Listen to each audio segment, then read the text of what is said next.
This is Carla with a bonus episode for you. Back in 2022, I joined Konkret Comics and published 2 issues of my series, Luna. A few months ago, I had the privilege of sitting down with my Konkret brothers, Jermael, Jireh, and Onaji, for a conversation that meant a lot to me. Since then, I've stepped into a new chapter, founding my own company, Black Girl Comics. We're still in the early stages, but my hope is to share our first releases with you this fall. So, back to the conversation. This conversation feels like a reminder of where I started, the lessons I learned, and the community that has shaped my path. So here's part 1 of the conversation.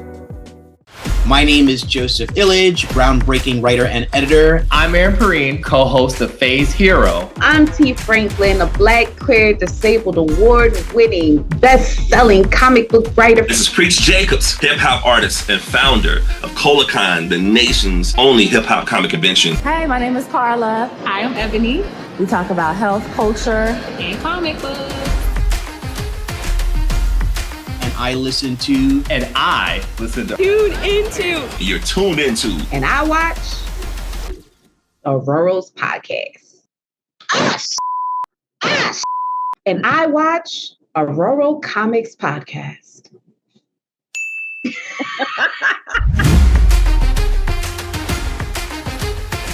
Aurora Comics podcast. The Aurora Comics podcast. Aurora Comics podcast. You guys should be listening to the Aurora Comics podcast. Yes, if you're not, there's something wrong with you. There's really something wrong with you. This is the best podcast. It's like parallel to my podcast. It's right there. They're back and forth. Yes. All right. My name is Carla Medrano, aka Moon the Storyteller, and I'm a wife, I'm a mom, I'm a nurse, I'm a voice actor, and I am a creator of Luna, a comic book series from Konkret Comics. And Ebony, it wasn't able to be here, but she, of course, always sends her love when she's not able to join myself and our guests. But I wanted to, this is a very special night for me because I wanted to bring some of the creators of Konkret Comics on to Aurora Comics podcast to talk about their creative journey as well as their books that are out now. And if they're not out now at the time of this recording, they will be out soon. And I'm going to drop all the links down in the description under this video. So welcome, Jireh and Jermael. Welcome. Hey, thanks for having us. Yes. And Jireh, he is driving right now, so he is not able to turn his camera on just yet, but hopefully before the end of the night, before the end of the interview. But if not, you can see what he looked like with his Konkret t-shirt. All right, we're going to get started with Jermael. Jermael, tell us a little bit about who you are, because I didn't get your bio, so I don't want to mess nothing up. But tell me a little bit about yourself so the audience can get to know you. Who are you? How did you link up with Konkret Comics and your project right now? Well, like you, I am a wife. I am a voice actor. I'm joking.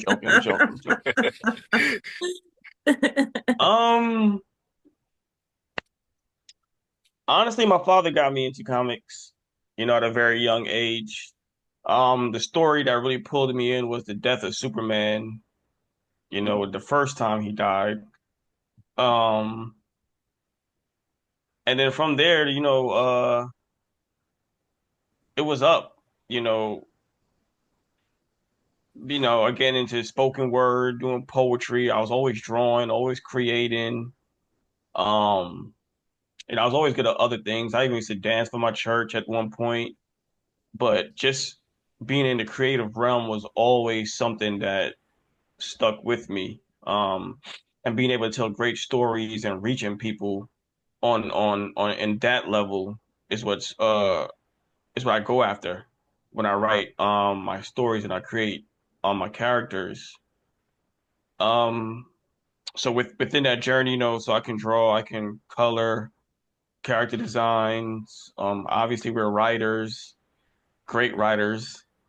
And how I met linked up with Concrete. Make a very long story short, basically I was part of another group, and that group was overpopulated with creators, and nobody didn't have the time. Well, they didn't have the time to really help me out. Mhm. So, and I joined because I didn't know nothing about the comic book business. But on my search to find artists and whatnot, I ended up bumping into Lonzo. We end up talking, and then, we're here, so that's basically my journey in a nutshell. All right.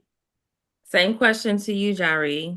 Um, tell us who you are, because I didn't get your bio either. But I can't blame them. I actually just reached out to them a few days back, so we're coming from the weekend, so that is my fault. But I will have a better bio by the time this show is released, and so you all can get to know Jermael and Jireh. But yeah, tell us a little bit about yourself, and how did you link up with Concrete Comics? Yeah, so as you mentioned, my name is Jireh.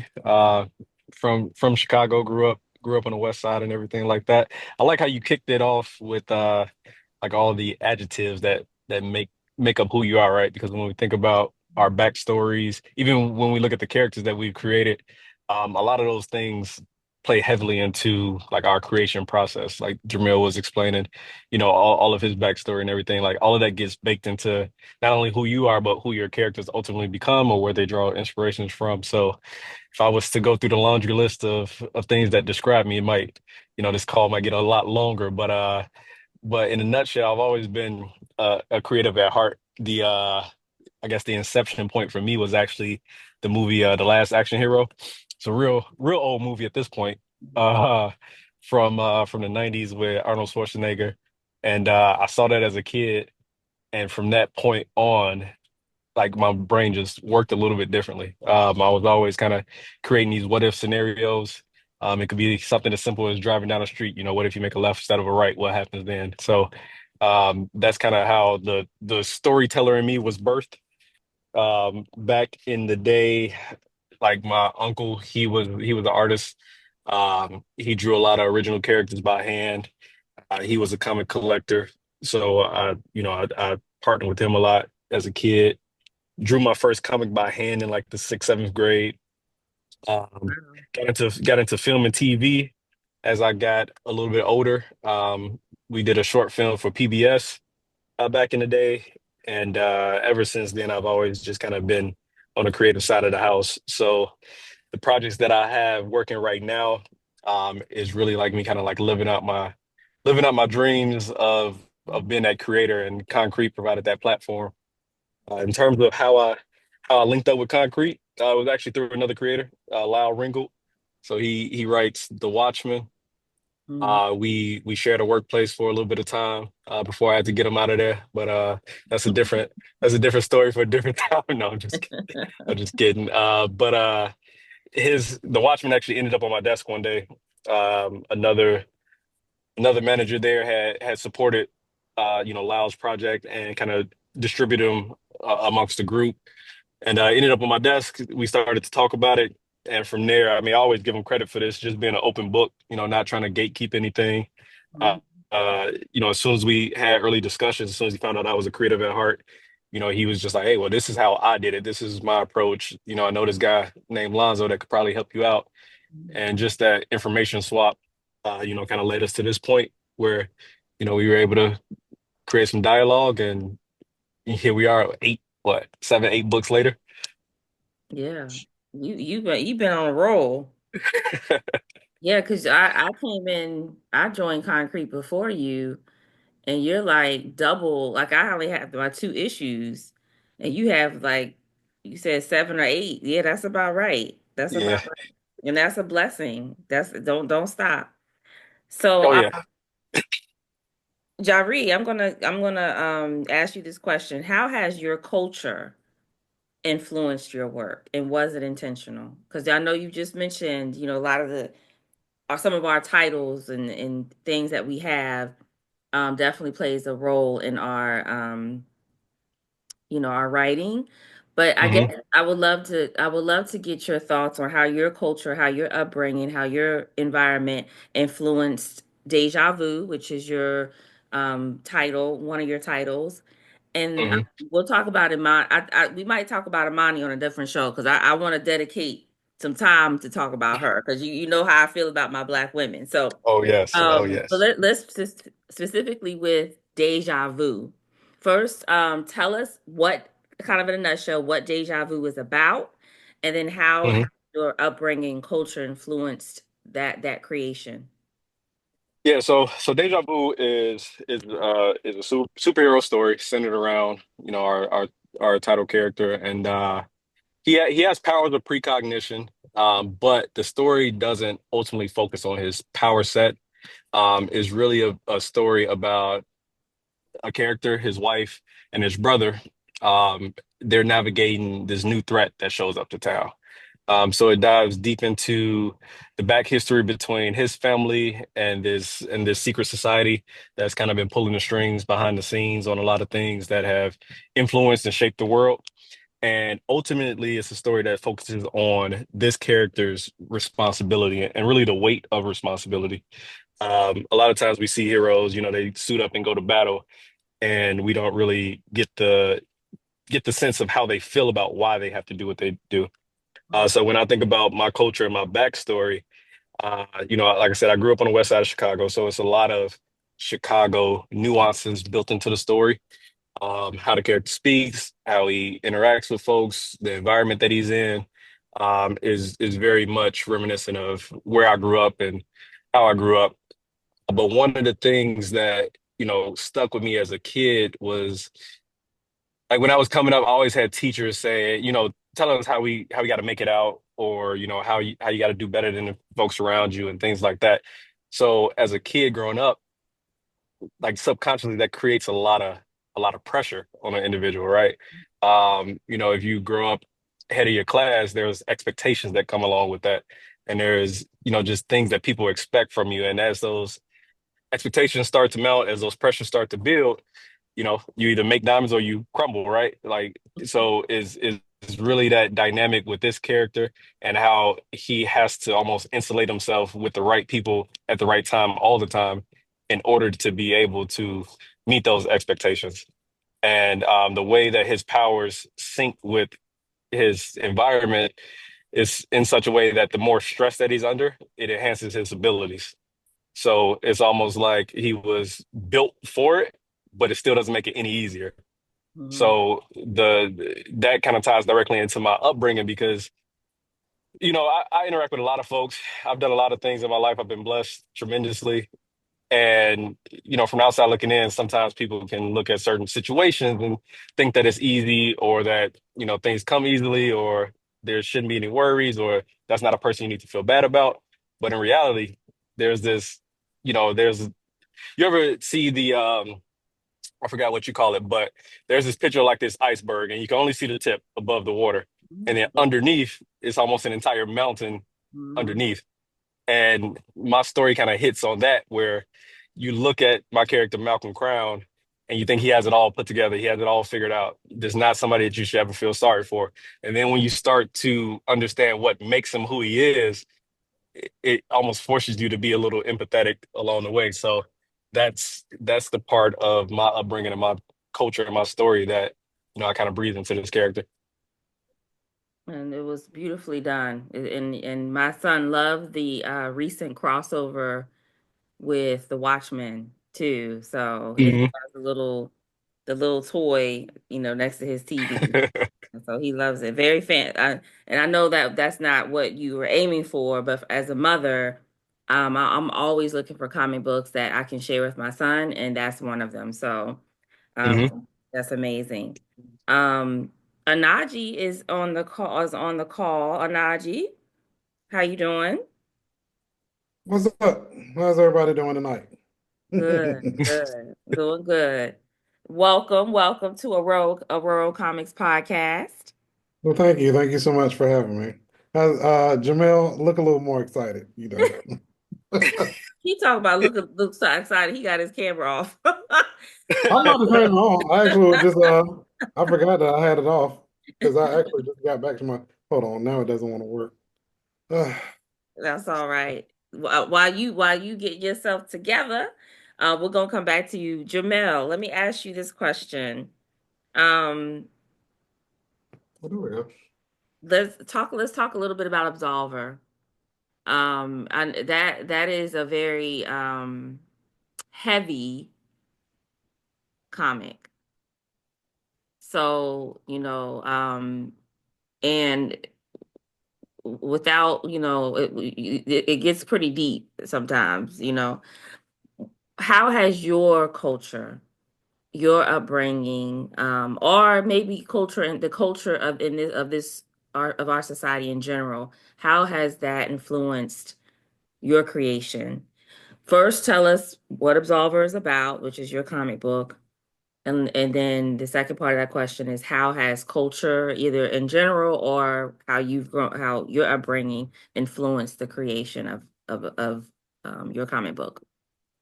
Um, so Absolver is a mezzo. And mezzos are just spirits or entities that come from the oblivion, aka limbo. Um, and I wanted to. I've always been a fan of supernatural content. Um, I grew up in the church. So with that being said, I'm going to the second part of the question. I'm already here. Listen. So I grew up in the church, and as funny as it may sound, I was more intrigued about the actual stories in the Bible than why they was being read to us in the first place. Um, and they call me crazy, but I think Revelations was like my favorite. I don't know. It was just more scary than scary movies at the time, just you Wow. know. But back to your first question. So yeah, Absolver is a mezzo, and mezzos. What separates mezzos from angels and demons is they have free will like humans do, Mhm. but at the same time, they all have purposes. They have a purpose on how they live or how they should live. They could be good, they could be bad, they could choose not to do nothing. They can join heaven, they can join hell.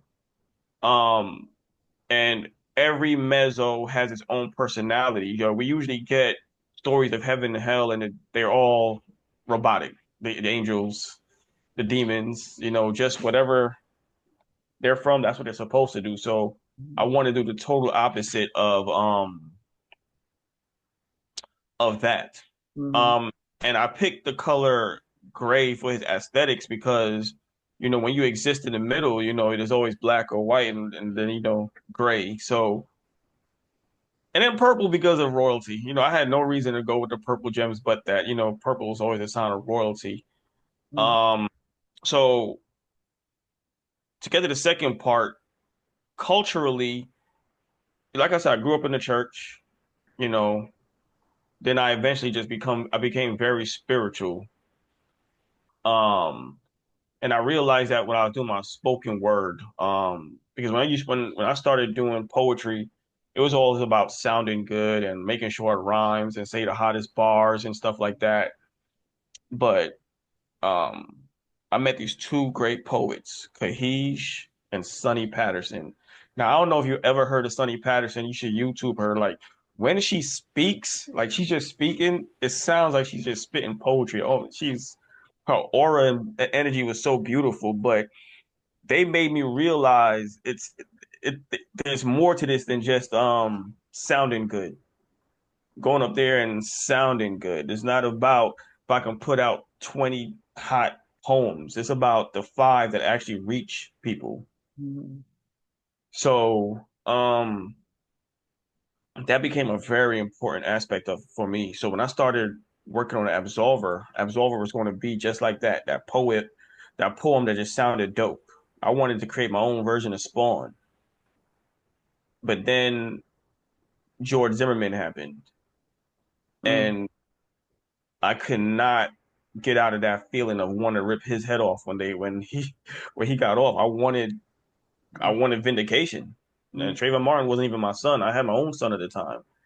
And then so Absolver became that embodiment of that emotion.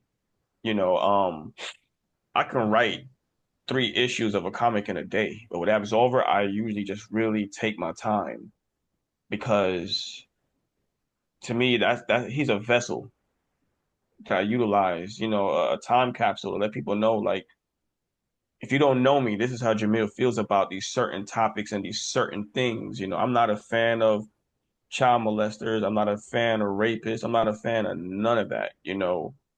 Um, and through Absolver, I get to live through these things. Mm-hmm. So I mean, I'm not a demented evil person, but at the end of the day, we all have real raw emotions. It doesn't matter what we look like and say at work. It doesn't matter what we come on this Zoom and say. Like, we cannot ignore the fact that we may have these feelings and these thoughts. And through Absolver, I get to live that. Mm-hmm. So, and then, you know, as a person of color, we always have to be twice as smart, work twice as hard, be twice as good, just because the society we live in. So in a sense, I feel like we have to exist in that gray. We can't be too bad, we get judged. We can't be too good, we get treated unfairly. So we have to exist in that gray. But yet and still, when I look in the mirror, I see royalty all the time. So when I pick those aesthetics for Absolver, that's what that just came from. And um to me, he's just very poetic. He allows me to express myself in ways that I can't, that most people won't understand. We just have a normal conversation. So, and then being Trinidadian, there's nothing about him that's Trinidadian, but culture wise, I think he's a good representation for everybody that may feel a certain way when it comes to certain things that's being done in this world towards, certain groups of people. And I would say he's the ultimate grounded character, and he exists for everybody. And Yeah. yeah, that's Absolver. I mean, and your character resonates with a lot of people. I think, and I would, your character does cross racial lines and not racial lines, but backgrounds and cultures because of what he represents, which you said is the intersection of and justice and equality and kind of think doing the things that we want to do, but we can't do because we'll be locked up for life. Right. It's all those intersections that character captures perfectly in my opinion.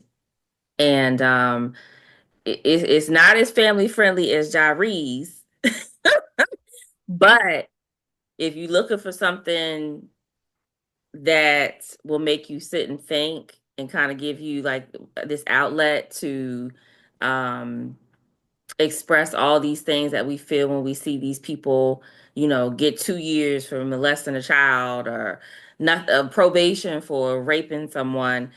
This is the book for you.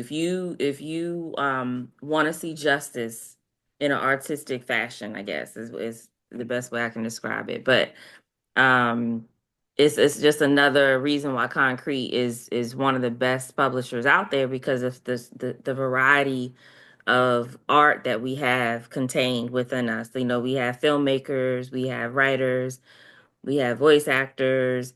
It's just amazing. So, Onaji, let's get to you. Welcome, welcome, welcome. Please tell us all your titles and how did you link up with Concrete Comics? Well, Jermael kind of came to me and was like kind of low key like fanning over me. He was like, "Hey, bro, like you got to come work with me." And I was like, "I don't know. I'm kind of trying to do this solo thing." And then he was like, "But I want you to meet someone else." And his name was Lonzo, and we could really use your type of energy and your tenacity. And I was like, "I don't know."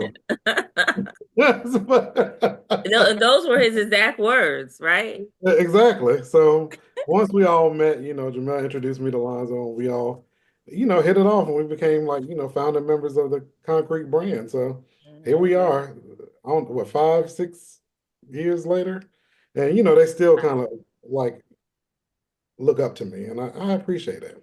But but no, ever since then, pretty much, I kind of started doing something separate from before I got on board, but it's good to kind of meet other people like yourself.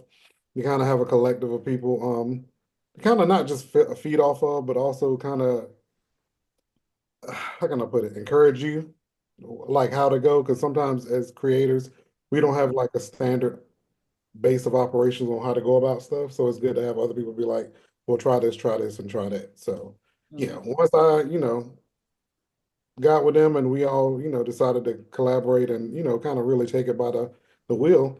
It's been up since then. So that's how we all came together. Oh, and my titles. Oh yeah. Yeah. So I forgot. Look, but Oh boy. That's why we're here. so my main titular character is Odina, which is young black female superhero, up to issue 6 issues. This character was created back in 2016 or 17 when pretty much like before Black Panther, before stuff really started churning in the actual comic book world. Like I literally would tell people like count how many black female superheroes you have in your hand. Like seriously. Like and Storm is the main one, of course. And it stops after like the second one. And they had to sit there and think about like, that is and I'd be like, well, yeah, because it's not that many. And so, I got a trough of nieces. So, they, might want to see themselves as heroes and stuff like that. So the stuff that we, when it comes to people like black people, men and women, to not see ourselves represented, it's kind of a crime. And I don't care who else gets it right. All I care is about us getting it right. I don't care what no one else does. I just long as care if we do it. So created Odina, been pushing since 2017. So yeah, I'm up to 6 issues and some side books I ain't even released yet, but that's a whole different story. Then I came with Kandaki, which is a spinoff of Odina, which is based off African legends of the Kandaki Queens, which I got that issue 1, and I'm working on issue 2 as we speak. Sister Circle, which is the first all-black female superhero team. And yeah, and then also my film Drafted Origins, which is a loosely based adaptation of Odina. Places like in that world of superheroes. So it's kind of like Black Lightning meets Heroes. So yeah, and I got some more stuff coming, Jermael. So don't you worry, buddy. So yeah, Drafted Origins is streaming now on Tubi, and is that in some? It was somewhere else too, right? Prime Video. Prime Video. Okay, I saw it when I think when it first came out. I saw it maybe a few weeks back. Yeah, A master class in character development. I love it. I appreciate it. I love it. I Yeah. can't wait to see what's happening next because I actually first go round for the film. Like I'm gonna be honest with people, like that first go round, it was rough developing and producing that film. So this go round, I kind of leaning more on my colleagues. That's why like one of my editors, I've been leaning more into her to kind of well, she's a black female. So I was like, look, I really need like you to help me amp up this the crisis, the obstacles, all that stuff. So we've been having sessions each week to pump up the storylines. And I'm gonna say this. The next movie is not going to be part 2, but it's going to be a tie-in film that leads up to part 2. I'm not going to tell you the name, but I'm just going to say stay tuned because Okay. anywhere I will be letting y'all know. Well, can you tell us what is there going to be new characters? Well, it's going to be Saffronia, the young lady who had fire powers. Uh-huh. She's going to be the main center of it. So Okay. Was she in the beginning of the film? she's one of the Sanctum members. She was the one. Okay. I need to Yeah, watch it again. yeah, she's Oh one of the my Sanctum goodness. members. So and Okay. at the end, like they got a message that the bad guys come into the Sanctum. So she's going to kind of have her side thing going on to get some stuff. Wow. Yeah. I mean, they're not like us. They're not like us. We got a lot going on in Concrete Comics. So, back to Jireh. Jireh, what do you think is the future of comic book writing for creators of color? Future of comic book writing for creators of color. That's a question right there. I think from what I've seen, I truly feel like there's a lot of momentum behind it right now, Mhm. and not the not the type of momentum that's cheap, if that's the right word, where it's not it's not like a trending topic, but there is a lot of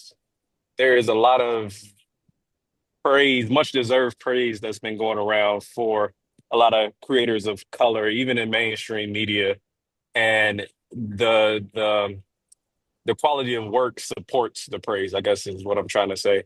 I think just historically speaking, we know that people of all walks of life have been creators, inventors, and things of that nature. But there's platforms now that are available to us at our fingertips, and I feel like we're really starting to take advantage of that Mhm. and showcasing our abilities and our talents. And I think that's starting to get recognized. I was at a convention this weekend, and one lady came up and we were having some dialogue. Very sweet lady, uh, very well intentioned in what she said, but what she said kind of stuck with me, and it kind of struck a little bit of a chord. Where she was admiring everything that we had on display. Said, "Hey, I love everything that you guys are doing. This is great." She's like, "I got a friend back in California who's really into the African American comics, and he would love this." And when she said that, I was like, okay, that's cool, right? Like I appreciate you for, kind of tying it all together. But at no point did I announce ourselves as, hey, these are our, African American heroes, or that's not how the conversation started. But, Zari, that's what kind of where her mind went to, right? Go Zari, ahead. what You had a, ethnicity?